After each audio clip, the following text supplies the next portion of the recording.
All right. Good evening, everyone. Hi, Aya. Hi, Jules! Hi, everyone! Welcome to daldalang walang curfew.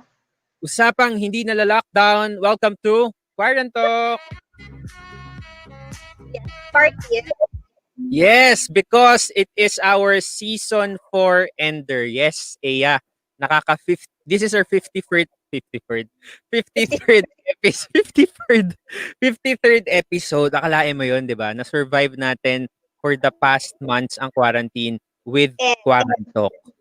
right. And 5 months to a date na tayong nasa quarantine. March 16, nag-announce ang presidente ng Pilipinas na sa ilalim tayo sa community quarantine. Ang ganda ng sound effect, no?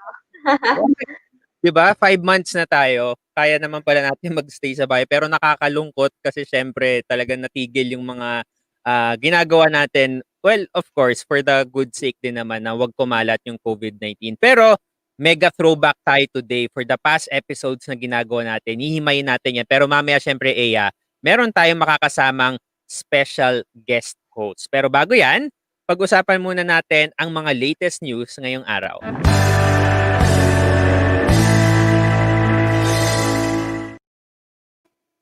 Okay. So, Eya. Yes. Simulan mo ang COVID-19 tally. Ito po ang ating latest tally for today. Ang active cases natin ay nasa 49,034. Okay? Ang ating total cases all in all ay nasa 164,474. Death toll natin at 2,681. At total recoveries natin at 112,759. Mm-hmm. And Jules, today, no, ang nadagdag dyan ay yung 3,314 new confirmed cases, 18 deaths, and 234 patients who have recovered. Ang kakaiba dyan, Jules, kasi kapag personally, alam na natin yung mga storya ng isa, dalawa, tatlo doon sa mga cases na yan, na hindi lang siya basta numbers lang. Sana hindi natin makalimutan na as we see the numbers increase, we also do not forget that these are actual people who are struggling with this pandemic. So, guys, mag-ingat po tayo. Let's take proper safety measures. Jules, meron tayong balita about it. I remember merong isang controversial matter na nag-trend past couple of days. Can you tell us more about that? Yeah, so, ayan. Well, we can say that he is a personality already because this attorney ran for the 2019 elections, if I'm correct, tama ba? Okay, si Attorney Gadon. Okay, so he's a very controversial lawyer because he speaks his mind and talagang walang filter sa mga words niya. Actually may following siya. We can say that he has a following. And he was caught na kung makikita niyo i-zoom natin para mapansin niyo. Hindi niya suot yung mask. Okay, nakasuot siya ng face shield pero naka-tape lang yung mask sa kanyang muka.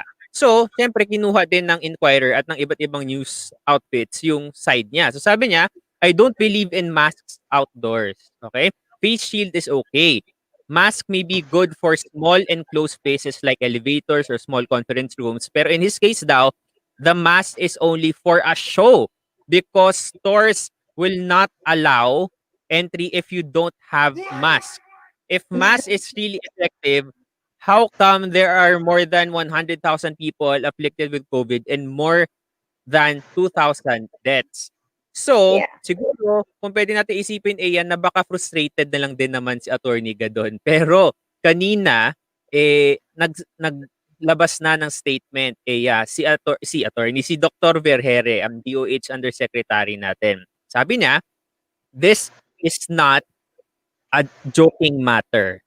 Okay? Alam ng lahat na may mga namamatay at nagsasuffer ang economy. Yung ganitong statements are not helping. Parang nagkakaroon ng false sense of information or misinformation. Baka sumunod ang mga tao. Sino ba ang huli nasasalo sa mga magkakasakit? Yung mga health workers. Sapul na sapul ni Yusek Vergere yan. Isang lato para Yes. Kanya. At nawiwili tayo sa ating sound effects. Pero Jules, ako sumakit yung ulo ko nung binabasa ko yung statement, no? Actually, the quote cards na naglipa na sa social media, um, I was surprised that there's even a statement like that. Pero ikaw muna, ano ang initial mo reaction dito? Knowing this person, kasi nakasama ko na rin siya many times sa previous network ko na interview ko na siya, tapos nag-panel na rin kami, medyo nag-debate kami ng konti, pero syempre hindi ko siya tinrigger kasi alam ko mabilis siya matrigger. I think it was his ego talking there. Kasi he knows for sure, he's a lawyer, 'di ba? Alam niya edukado siyang tao, for sure ego niya lang yung nagsabi na parang minaliit niya yung importance ng mask. Pero alam niya 'yan. Pero nakaka-bad trip kasi may following siya and nakakatakot dito sa Facebook. Parang nakahanap sila ng specific person na magja-justify kung bakit hindi sila magsusuot ng mask. Yun yung nakakatakot. Um, there's something that I don't like about what you said na edukado siyang tao at alam niya, supposedly, alam niya for sure kung ano ang purpose ng mask. Mm. Hindi, sinabi niya lang yon because of his ego. And that's so, if that's true, sobrang irresponsible naman nun, Jules, na ang Assumption. Mm-mm. Yes, if that's the case, that's irresponsible that you know for a fact that masks are helpful in, preventing your saliva and your any fluid coming out from your mouth, na kumalat sa iba. Yet you're still gonna propagate this news kahit pa some people would say, nagbibiro lang yan or sarcastic lang yan. But in this day and age, you know how easy it is for misinformation, for people to easily believe what people would say, especially kung avid followers sila, di ba? So, yun. Again, the Department of Health said na best to exercise wear your mask, of course, and wag po tayo basta-basta naman magtiwala din sa mga contrary opinions like this one, especially when a lot of people from all over the world have already said how helpful the masks are. And the last sentence in his statement, Jules, hindi ko makita yung logic na kung effective daw ang masks, bakit daw libo-libo pa rin yung cases na meron. Parang, dadagdagan pa ba natin? At yun lang ba ang way para na kumakalat ang virus? So again, remind ulit natin ang ating viewers, wash your hands, practice po social distancing, and wear your masks, and also wear your face shields. Try to have a face shield na rin. Ayan. Jules, let's move on. Right. So since we promised that today is the season ender of QuaranTalk, so every season ender, our practice is to invite someone na magiging guest host natin. Tapos siya yung mag-run through ng look back natin. So, in line with that, siya ang pinakauna nating guest sa QuaranTalk since April something. Okay? Nung April, siya yung pinakaunang guest natin. He is an environmentalist and also a TOIM awardee. Yes. Big time siya. TOIM awardee ang ating guest ngayon. And mamaya, may ipopromote din kami kasi he will be hosting one of the new shows ng QuaranTalk Media. Please all welcome Kuya Rodney Galicia. Hi, Kuya Rodney! Ay, magandang gabi sa lahat ng ating mga tagapanood at tagapakinig ng QuaranTalk Media dito sa QuaranTalks. Nako, April 22, Jules. 22. Earth Day. Yeah, of course. Of course. Okay, Kuya Rodney, dito sa show, syempre, we also talk about the trending topics. Before we proceed with the main topic of looking back, may QuaranTRENDS muna tayong tinatawag.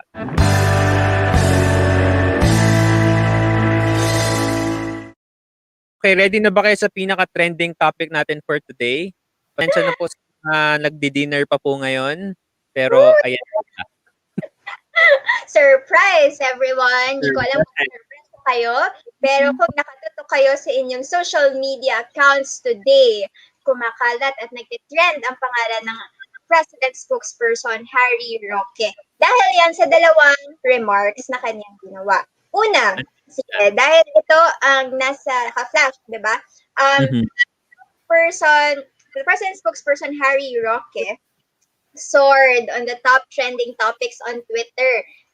Sabi kasi niya, no, he lauded the resilience of the Filipinos, saying that the unemployment rate, which is at 45.5%, could have been worse. That it could have been 100% during the pandemic. He said Malacanang is saddened by the statistics, but he said that that's to be expected following the lockdowns because of the COVID-19. The thing is, Jules, parang na downplay yung pagkakaroon ng 45.5%, almost half of the population ng employment dahil dyan sa kanyang sinabi. Basahin lang natin muna yung context, no? The Social Weather Station Survey, or SWS, reached the 45.5% in July from the 17.5% adult joblessness recorded in December 2019. Yung 45.5% po na yan is equivalent to 27.3 million unemployed Filipinos compared to the 9 million jobless adults last December. So the economy suffered again in the second quarter. It contracted by 16.5%. Bumaba ang ating ekonomiya. The president also, just to recap, ang presidente po natin ay nag-impose ng community quarantine in Metro Manila ng March 16. So nakita natin yung epekto niya sa ekonomiya ng second quarter. At nakita na rin natin yung results through the survey na 45.5% ang nawala ng hanap buhay in that period. So, yan. Before ako magpatuloy, your comments first. Well, nung nakita ko, ako muna kay Rodney kasi medyo nag-iinit din ako sa matter na to. Yung kinagalit ko actually, yung term na, ano yung kinagagalak natin? Yung sinabi niya, di ba? Tama ba? Yung quote, yes. Kinagagalak na hindi tayo 100% nawala ng trabaho kasi sa tagal po na naka-lockdown. Merong isang magandang tweet, yung isang lawyer na pina-follow ko at friend ko sa Twitter. Sinabi niya, so from the very start, the palace was expecting na talagang maraming trabaho ang mawawala from the very beginning. Yun ba yun? So, ibig sabihin from the very start, wala talagang plano nung sinimulan yung lockdown. I mean, yes, we understand the merit of the lockdowns for the sake of health reasons. Pero ibig sabihin from the very start, hindi din naisip dito yung part na talagang maraming mawawala ng trabaho. Kasi yun yun yung pinagagalingan ni Secretary Roque na parang pinagagalak niya na hindi naman 100% kasi 45% lang naman. But for clarity and for the record, that 45%, we should go beyond the statistic kasi that 45% represent thousands of people, millions of people na merong mga pamilya na walang mapagkukunan ng pagkain or any source of income during this pandemic. It is very insulting. Siguro from my end din, as part of this statistic right now, it's really insulting na ganun lang titingnan ng palasyo. I know Secretary Roque is really for sure having a very hard time doing this job. Okay? Kasi kailangan niya gawin yan. Alam kong trabaho niya yan. Pero alam mo yun, konting empathy man lang from the palace. I think it wouldn't be so bad or so shameful for the palace to admit na meron talagang kahirapan or merong mga hamon na kinakaharap yung palasyo or yung buong gobyerno, yung buong Pilipinas. Kailangan may acceptance eh. And then, just take it from humility. Di ba gusto nila ng malasakit? Tapang at malasakit, yun yung binabandera nila. Pero with this kind of insensitive statement, nasaan yung malasakit dito? After 5 months, di ba? Ito yung statement na maririnig natin about the joblessness. Ikaw kay Rodney, anong tingin mo dyan? Statistics, numero. Pag sinabi nating SWS survey, sampling yan. Kasi survey nga eh. Yeah. Pero, ano ang tunay na numero? Anong tunay na numero? Survey eh. Anong sinasabi ng Philippine Statistics Authority tungkol dyan? Pag pumunta ka doon sa mga probinsya, sa mga kanayunan, ibig ba nung sabihin ay nabilang ba sila doon? Saan? Anong lugar yung binilang ng social weather station? Pero ang tinitingnan din natin dyan, 45%. Ang laki nun. Ang laki ng 45%. 45% na nawalan ng trabaho. Anong ginawa sa 45%? Na ayuda is not enough for all of them. Ayuda is not enough. Well, we're thankful. Hindi tayo nagagalak ha. We're thankful na konti o halos kalahati, hindi lahat. Ina-expect nga pala talaga dati pa na ng Malacanang na magkakaroon ng ganun kalaking unemployment. Anong dapat ginawa? Anong plano doon sana sa expectation o sa projection na yun? Yun yung hindi natin nakita. So maraming pag-uusap dyan. Ano ang mukha ng 45%? Kailangan nating tingnan ang mukha ng 45%. Nakakakain ba sila ng 3 beses isang araw? Ano ang kalagayan ng 45%? Anong ikinagagalak natin sa 45%? Tama. Parang kumbaga, hindi pa na-meet yung expectations na 100% ang mawala ng trabaho. Siguro ako, ang frustration ko dito ay, this is a spokesperson talking before the nation. And the choice of words matter a lot.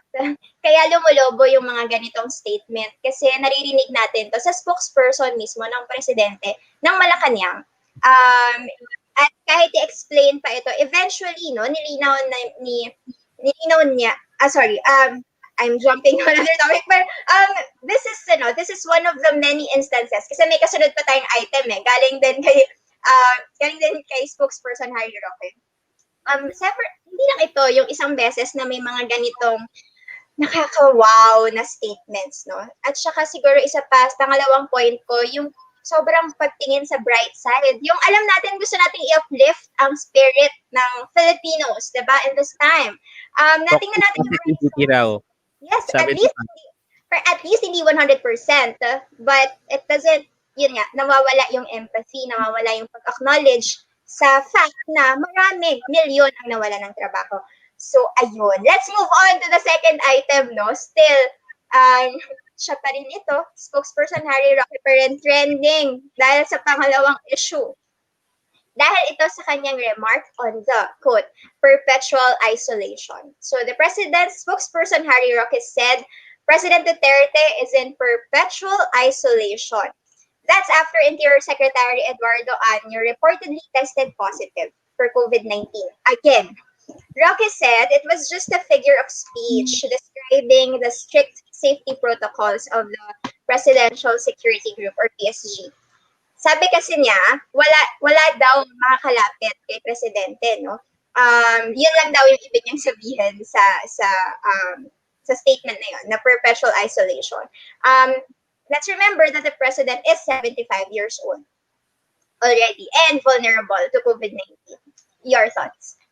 Well, I mean, mahilig naman sila gumamit ng iba't ibang mga words from 5 months ago. Why not use extreme enhanced isolation for the president, 'di ba? Ba't kailangan perpetual isolation? 'Di ba? Tapos 'di ba parang figure of speech, okay, siguro na nag-reflect si secretary dito ng kanyang wide vocabulary, 'di ba? Pero parang kailangan ba 'yan ng mga masang Pilipino ngayon, ng mga ordinary Filipinos na alam mo naman na very open to wide interpretation. So for the whole day, syempre 'di ba, nag-iisip-isip yung mga tao, kamusta na nga kaya talaga si Pangulo, 'di ba? And it makes you wonder as well, parang kasabay nung nag-trend itong perpetual isolation na to, nagaganap po ang hearing ng PhilHealth sa House of Representatives. At hindi siya masyado nag-trend, 'di ba? Kasi nakafocus yung buong Twitter world at buong social media kung nasaan si Pangulo, kung ano ba talaga itong perpetual isolation. So hindi masyado nag-land on the news. I mean, well, it was on the news, pero hindi siya nabigyan ng pansin kung kumusta nga ba yung PhilHealth hearing sa House of Reps. Okay, Rodney. Sabi nga ni Eya, choice of words yan eh. I still remember ang dating spokesperson at yung legal advisor ng ating Pangulo. Yung mga makukulot at mga matatamis na mga salita na kinakailangan pang magkaroon ng interpretation, ng pangunawa at tayo ay magkakaroon din ng pag-aaral ng konteksto niyan. Pero pag sinabi nating perpetual isolation, ang konteksto ay dahil nga maganda yung naging pag-alaga ng Presidential Security Group sa Pangulo. Isolation kasi ibig nung sabihin, meron kang something na dapat ay malayo sa lahat. At boom! Nakita natin sa Twitter tsaka sa Facebook, kumakain ng dinner ba yun? Dinner. Yun ang isang vulnerable na 2 bata. Actually. Oo nga, no? At anong klaseng pagkain yung kinakain kung merong diferensya sa'yo? Yung pag may diferensya ka at pag may sakit ka na nakahawa at medyo hindi maayos yung iyong kalagayan, yung dietitian mo, stricto yan.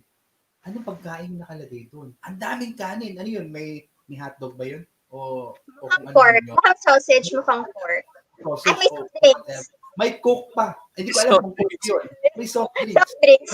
Baka naman ice cold coffee. Okay sa akin na may choice na pagkain ka, pero knowing the fact na isolated ka, perhaps medically, Yeah. at may, ano pa yung sabi na mayang RT-PCR na test, there's something wrong.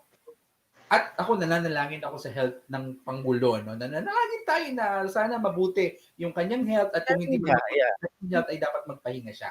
Totoo At, naman yun.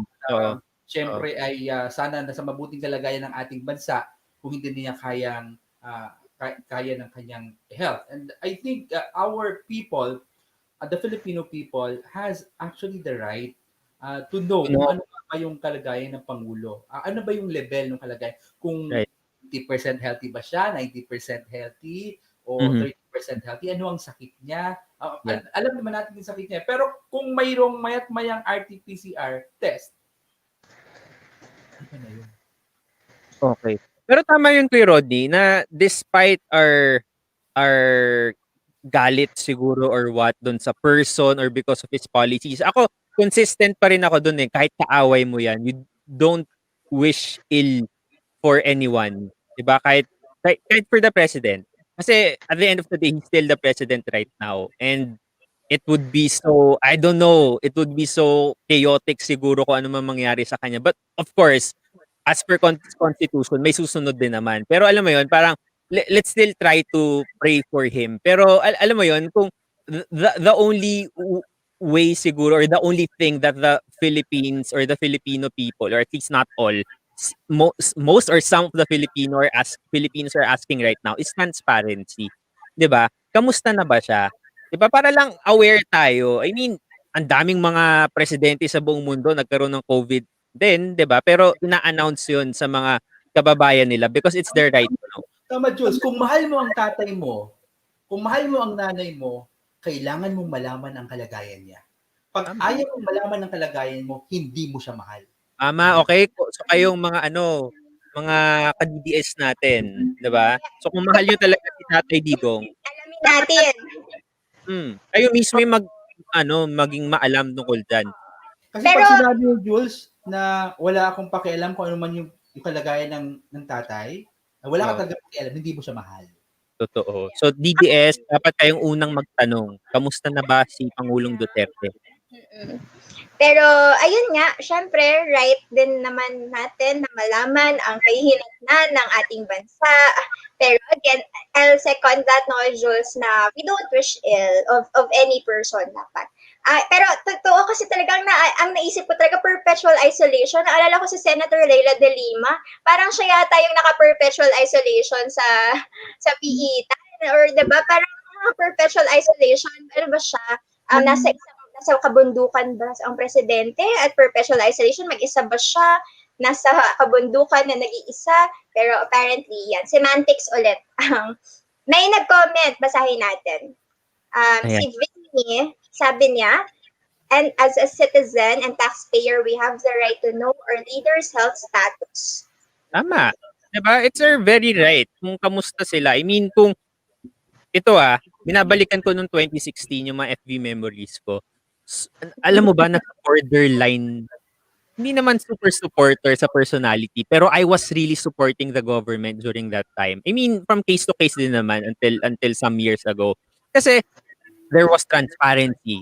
Super fast changes yung nakita natin. Very impressive eh. Pero alam mo yun, ngayong patapos na, ba't hindi nila ituloy-tuloy yun? I mean, kung meron silang legacy na gustong iwan sa ating bansa, kahit pa ano yung pagdaanan nila, just be transparent about it. Hindi na kailangan ng mga flowery words or mga sugar coating.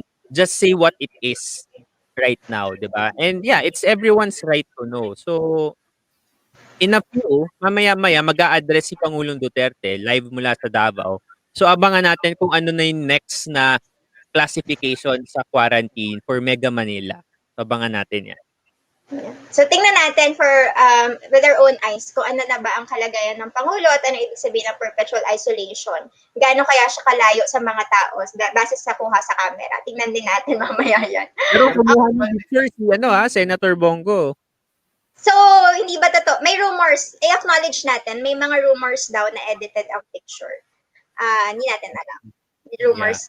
At may yan, Jules. No? Yes. Mayroong video, mag-live video si Senator Bongo. Okay. Yeah. Nag-live din siya. Oo. Punta sa kay ATM. Their best to prove that the president is Davao, etc. Yeah. Pero hindi natin maiwasan na magkaroon ng mga rumors din and they need to address that. And I'm sorry, hindi sa ina-endorse ko ang Twitter ni Senator Bongo. Pero kung gusto nyo malaman kung ano nangyari kay Presidente, pwede nyo tingnan yung Twitter ni Senator Bongo. Minsan may kita ka dyan picture. Before, di ba, pag may overseas travel, makikita mo Senator Bongo, may picture with kung nasan si Pangulo. Yung pwede nyo tingnan. Tingnan nyo ang Twitter ni Senator Bongo pag gusto nyo maging updated sa nagaganap kay Presidente. Ayun lamang. Alright, let's move on, Jules. Okay, so ngayon naman dadako na tayo sa pinaka-meat ng ating kwentuhan. Dito lamang yan sa QuaranTHINKING.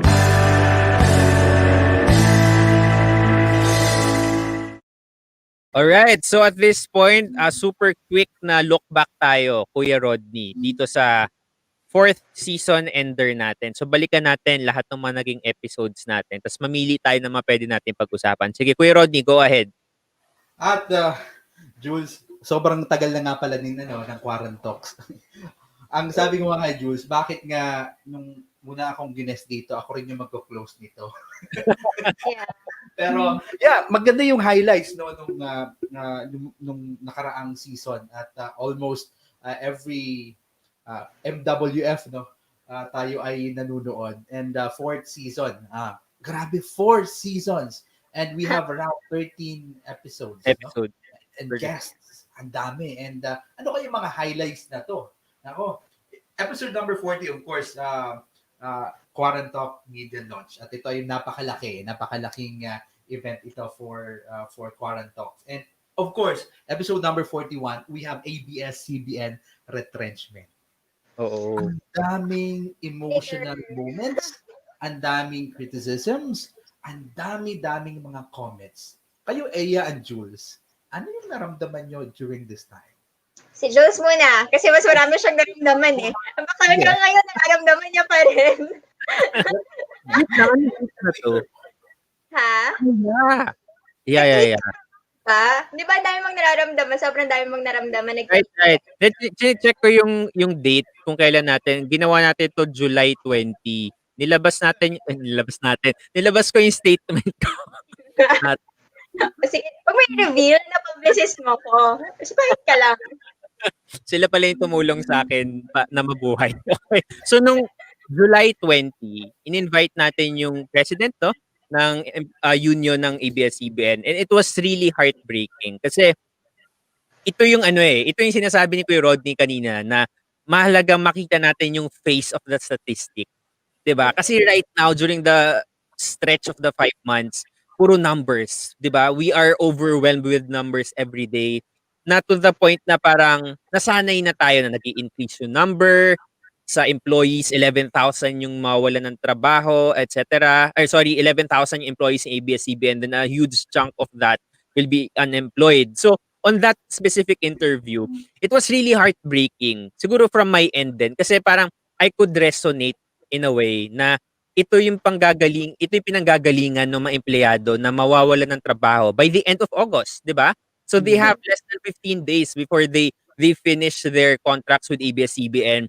And it's so heartbreaking na in a few days mararamdaman nila na when reality strikes already. Kasi iiba yung nakuha mo yung idea or yung information na mawawala ka na as to the reality na ito na, wala ka na talaga. Magkaiba siya eh. Magkaiba yung feeling. So I'm really feeling for those thousands of employees of ABS-CBN na mawawalan ng trabaho in the middle of a pandemic. So sobrang heartbreaking, Kuya Rodney and Aya, 'di ba? Kung babalikan natin yung kung paano hinayag ng union president na hindi niya alam kung paano siya magpapatuloy kasi he's fortunate na may work pa rin siya with ABS-CBN. Pero hindi niya alam kung paano mag-move forward yung ilang dekada niya nang kasama sa trabaho, hindi niya na makakasama dahil natanggal na rin sila.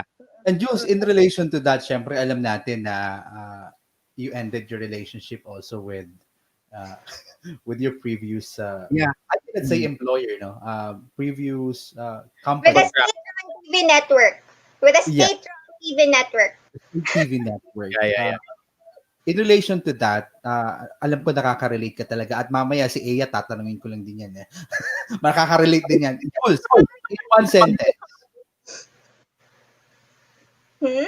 Yes, What Kuya. do you feel right now in one sentence? After that tweet, bruhaha mo, and that resulted actually to something, well, you may be expecting, but of course, challenging dahil iiwanan mo yung for almost 8 years.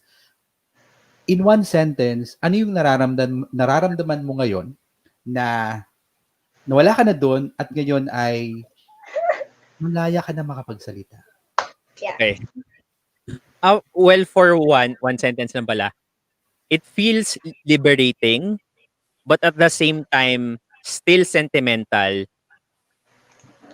but still liberating.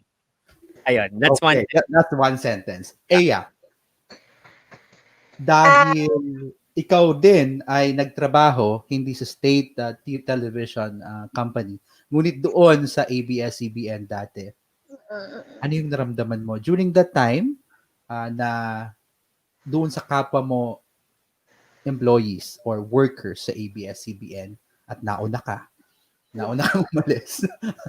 Pero what do you feel for them?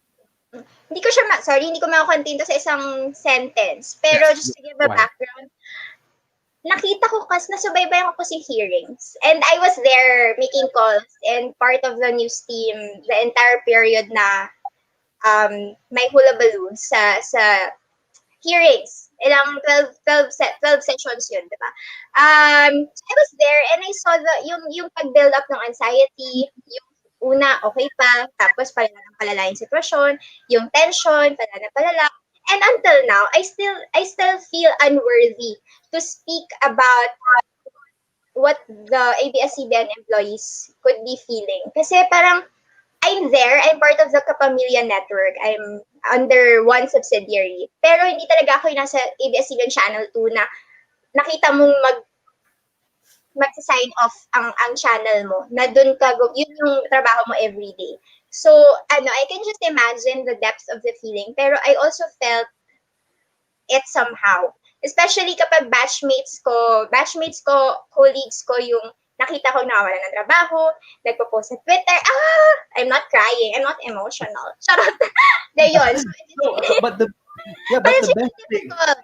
Yeah, it's really difficult then. Although, ayun, again, yung iba naman, it forced, ayoko kasi maging super toxic naman na positivity. Pero it really forced a lot of people. Yung pandemic, ang daming nag-shift din talaga. Ang daming people reevaluated their decisions, etc. Pero ang mahirap kasi yung nawalan ka ng trabaho, hindi naman dahil sa pandemic. Nawalan ka ng trabaho na it's your job and it was yours, rightfully yours. You feel that it's rightfully yours, but it was taken away from you. And I think yun yung masakit doon. Kahit na alam mong normal na mawalan ng trabaho in the middle of the pandemic, hindi normal na tanggalan ka ng avenue para makapaghanap buhay. So there are so many lessons learned, and the best thing na siguro natutunan din natin dito, some people or even companies, nagpe-prepare na sila dun sa mga risks na mga nangyayari. Alam natin ABS-CBN, has been preparing for a digital platform. At the same time, both of you, you have prepared yourselves for the best and for the worst. But the thing is, you already know that you're leaving, for example, one because there's something na hindi nagustuhan, one because you may need to further your career because you see some risks, and of course, even PTV, for example, state television, may mga risks kang titingnan at kailangan mong harapin. I think that's the best lesson. But we have the bigger risk called COVID, not really risk, disaster called COVID-19. And isa sa mga problema natin yung transportation, and that's the episode 42. And we know Asik Celine Pialogo was the guest speaker during the time, and enlightening then. And 43, episode 43, yung sa pagtugon sa pangangailangan ng mamamayan sa gitna ng pandemya. We had DSWD. And dumating ang yung SONA week-long special, nagkaroon tayo, SONA 2020, for episodes 44, 45, and 46. For you, Aya and Jules, what are the highlights of this episode nung sa SONA 2020? Ano yung mga tumurok sa inyong puso at isipan tungkol sa nangyari? At lalong-lalo doon sa mga guests natin, si Asek Marie, si former DSW Secretary Judy Tagualo, at syempre, yung mga kabataan, yung Millennials PH. Ano yung mga highlights nito ng mga usapan natin during that week? Right. Siguro, ikaw muna, Aya. Go ahead. Okay, magko-comment lang ako. Gusto ko lang i-appreciate si Asek Marie Rafael kasi isa siya sa mga tao sa gobyerno na na-appreciate ko how she speaks. Kasi how she handled the questions, how she answered, parang okay, sige, tatanggapin ko yung sagot niya. Pero hindi masama sa loob na tanggapin yung sagot niya. Na kahit na i-try mo i-probe, logical siya sumagot. So hindi ka makukulangan ka siguro kung may gusto kang lalim pa, pero matatanggap mo na yun lang yung kaya niyang sabihin at that point. And I think that's what I'm looking for sa ating mga communication officers sa administration or sa government in general. Yun. To be transparent and still authentic in a way and still pleasing yung kung paano pleasant sila mag-usap. Ayun. Jules. Yeah, yun po si Asek Marie Rafael ng PCOO, no? Ito yung Presidential Communications Office. Tama ba? Office, yeah. Jules! SONA 2020. Yeah, during this time, SONA, when was SONA? 27. Oh yeah, 27. It was a Monday. Yeah. So, may mga personal feels na ako na in a way nagsasalita na rin ako talaga. Sinubaybayan ko, nag-blow by blow tweet ako during the SONA. It was a missed opportunity for the president to, lay down the specific plans of the government as regards the COVID-19 response. Kasi yun na yun eh. Yun yung once a year na talagang, I guess, mostly watch na address ng Pangulo. So it was the perfect time sana na don't worry, may ginagawa ang pamahalaan. There were bits and pieces naman na nilatag sa buong SONA. Pero alam mo yun, may sisimulan mo sa galit mo kay Drilon, 'di ba? Sisimulan mo sa galit mo sa cronies or sa mga Lopezes, sa ABS-CBN. Alam mo yun na parang for the longest time, the palace was saying that the president wasn't really involved with the ABS-CBN franchise denial, and yet here you have the president himself saying in his SONA na naging biktima siya ng ABS-CBN during the 2016 elections. Diba? It's so crystal clear na from the very start pa lang, it was really his direction, his marching orders. And yun yung nakakalungkot na missed opportunity talaga yung fifth SONA kasi doon niya sana nilatag para magkaroon man lang tayo ng sense of assurance. Pero yun nga, on the show of episode 44, I really appreciate Asek Marie Rafael. Gusto ko lang din sabihin yun kasi she's one of the best communicators of the government. I can say that. Diba? Lagi namin siya nag-guess and her sincerity is really overwhelming. I mean, my God. Kuya Rodney knows this kasi diba si Asek Marie na dun sa lahat ng mga NCCA events, sa lahat ng IP events. Kasi she's an IP as well. So talagang very sincere siya magsalita. Pero pagdating dun sa episode kay Dr. Tagiwalo, dun talaga yung matalas na pagkatasa talaga kung saan mga nagkulang, economically, etc. Lahat. Na-cover niya yung lahat. So I really appreciate yung ginawa ni Dr. Tagiwalo nung episode 45. Yun, thank you. Thank you, Jules and Aya, doon sa Sona 2020. That's 44 to 46, the episode ng Quarantalks. Well, episode number 47, I think this is one of the most memorable episodes as well. Nag-trending ito last night or yesterday, yung kanyang sa Twitter, yung Tita Talks niya. Tita Talks. Well, we had McCoy Dubs. And 48, COVID-19 Money Trail with Ken Abante. And 49, yung kwento ng pag-asa sa likod ng pandemya, yung kabataan sa kartilya ng katipunan. Okay, 3 words for McCoy Dubs. Aya. Smart. I'm sorry, naghanap pa ng mas malalim na word sa smart na witty na swak sa kanya. Pero matalino siya. Matalino siya sa lahat ng sinasabi niya, sa lahat ng satire na ginagawa niya. Yun yung isang word. Jules. Jules, ikaw Jules. Isang word, Jules. At one word. Relatable. Mm-hmm. Kasi parang yun talaga siya kung ano yung pinapakita niya sa mga videos na kasi no filter so far at least dun sa interview na yun. Tapos palavan with a V. Palavan.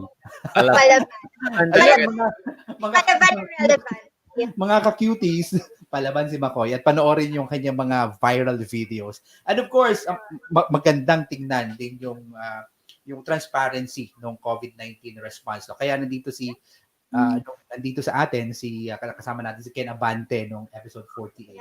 Aya magre-react dyan. Yes, Aya. Tungkol dito, Aya. Tungkol kay Ken Abante, yung money trail na napag-usapan ng episode 48. Sa episode ako magko-comment, hindi kay Ken Abante.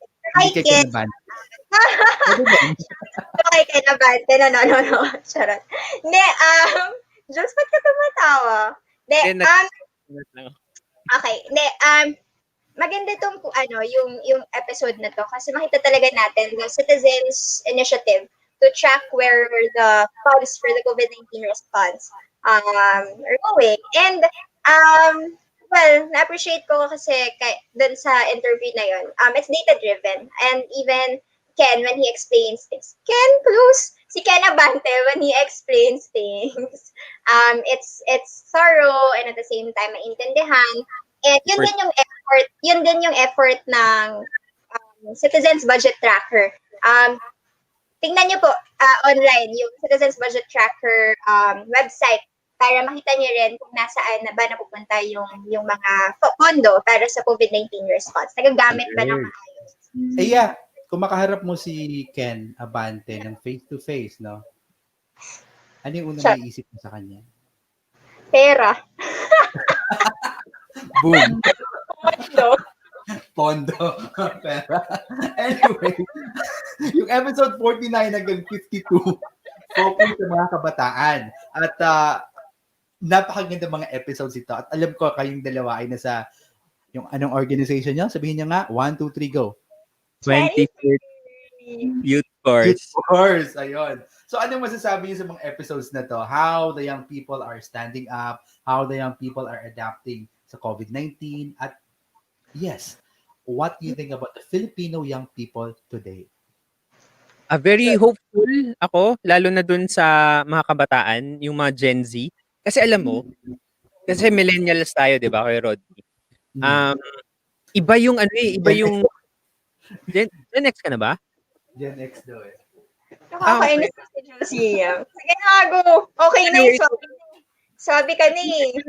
Wala mga generation dito. Wala. Gen X and millennial. Iba yung kakaiba yung pagtrabaho ng mga Gen Z. As in, super bilis. As in, grabe. As in, ang bilis na mag-mobilize.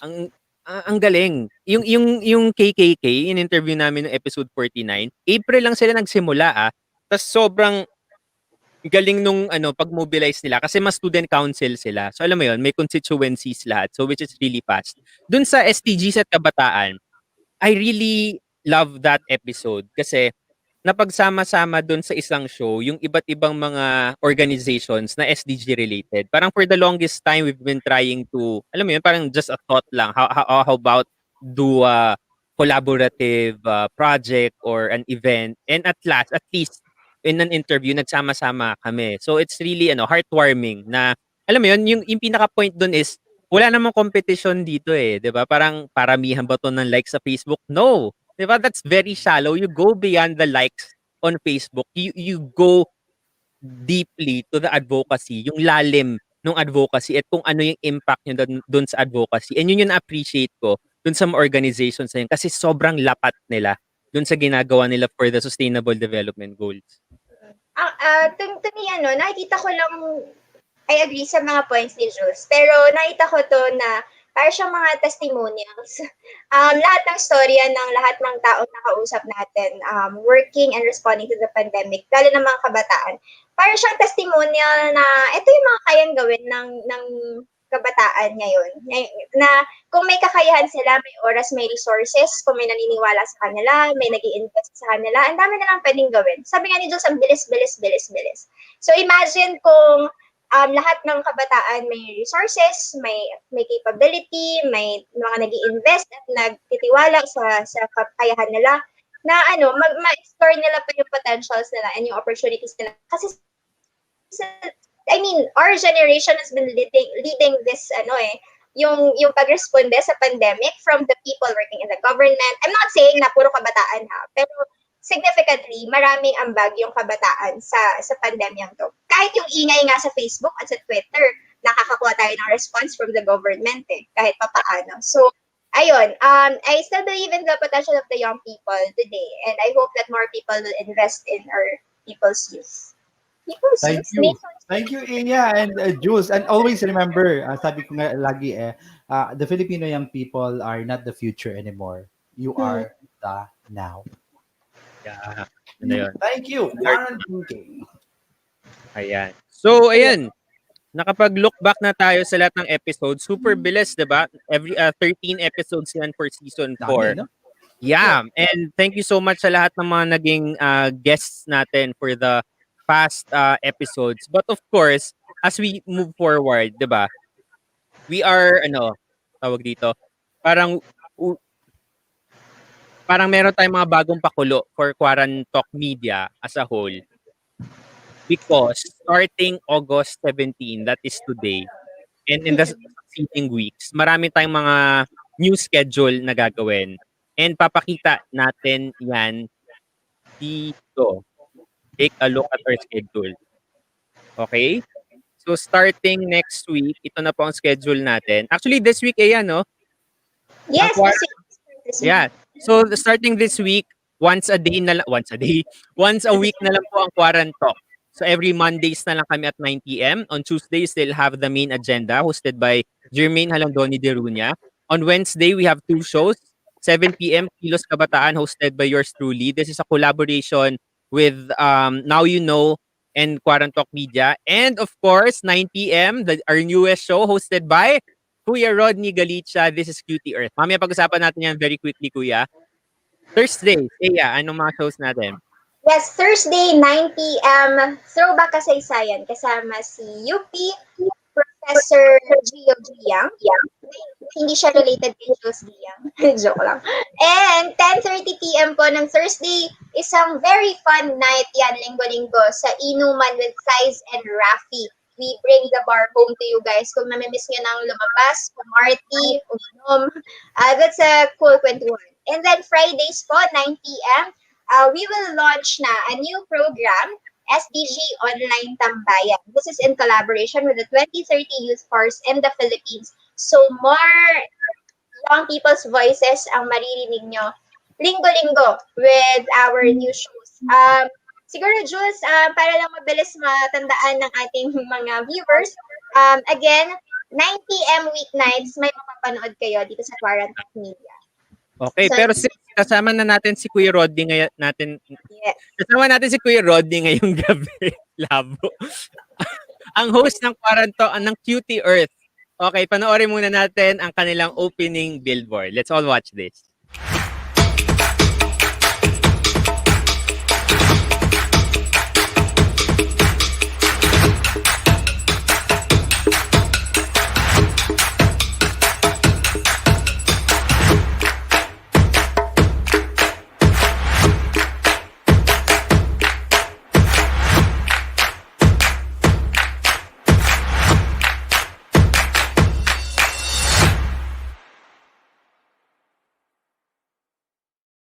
Hey, so yan po ang Cutie Earth hosted by no other than Rodney Galicia. Kuya Rodney, ano bang ma-expect natin dito sa pinakabagong show ng Quarantalk Media?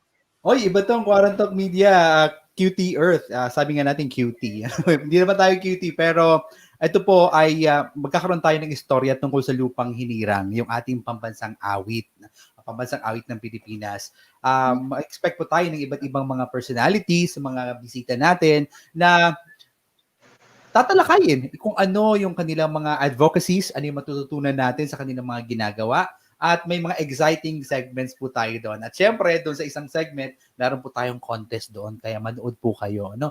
And syempre, sabihin ko na yan, kung sino magiging guest natin sa Miyerkules, ang guest po natin ay isang chief mermaid po siya. At pag-usapan po natin ang ating mga karagatan. At yan po yung unang dalawang linya ng ating pambansang awit, yung Bayang Magiliw, Perlas Kong Sinilangan. Ayan. Ang ganda. So, hihimayin mo yung buong lupang hinirang, Kuya Rodney, sa lahat ng episodes. Ang ganda. Ayan, kapag nakakuha kayo ng prize, ang sasabihin nyo, salamat, Rodney. Okay? Salamat, Nanay Earth. Salamat, Nanay Earth. Salamat, Nanay Earth. Okay, yan. Every Wednesday night yan. Yan. Yeah. So, ano pa ba, Eya? There! Ayun na yun. Back to you, may separation anxiety kayo dahil once a week na lang ang QuaranTalks. Pero, sige, just to give a background for everyone. QuaranTalk Media is a two-man team. Kami lang talaga ni Jules ito. And we're happy to... Mali na naman ako. Paano ba? Ito ba? Ito na lang. Hindi pa rin ako marunong ng kanan at kaliwa. Ayan. So, dalawa lang kami, team, pero we're happy to open the platform to more voices, to more stories. So, ayan, kaya marami na po show, nasusuportahan na lang namin ni Jules. Hindi naman kailangan kami ang nasa harap ng camera. Lalo na't mas maraming magagaling sa amin. Yes. Kaya ni Kuya Rodney. Malamang umay na kayo sa amin. Kaya naman, expect nyo pa na marami pang mga shows. And kung may mga friends kayo or kayo mismo, gusto magka-show dito, email nyo lang kami sa aming email, malamang, quarantalkonline@gmail.com or message nyo kami sa QuaranTalk Media sa Facebook at pag-usapan natin ang mga serbisyong maaaring ibigay ng QuaranTalk. Kasi alam mo maganda, Eya, yung may isa akong nakitang tweet na about QuaranTalk Media na parang it's an alternative people's media in dating. So that's what we're trying, di ba? Ayan. So, shout out daw tayo dito. Okay. Kay Mark Espejo. Good PM watching Makati. Shout out naman dyan. YouTube channel ko, Mark TV. Umano din kayo ng Mark TV kay Mark Espejo. Ayan. May tabawin nyo rin tayo maayong gabi kay Gino Dayanan. Hi, Gino. Thank you. Kita niyo pa si Pangulo, nandyan daw sa Davao City. Pero malayo ka dyan. Person sa Digos. Perpetually isolated, hindi na lang makikita. Perpetually isolated. Ayan. So, email lang po kayo dyan. Okay. Mga services time pwedeng ibigay. Okay. So, as we end, of course, Kuya Rodney, meron din tayong mga pinifeature ng mga ambag ng mga kabataan. Dito lamang yan sa Ano ang Ambag Mo?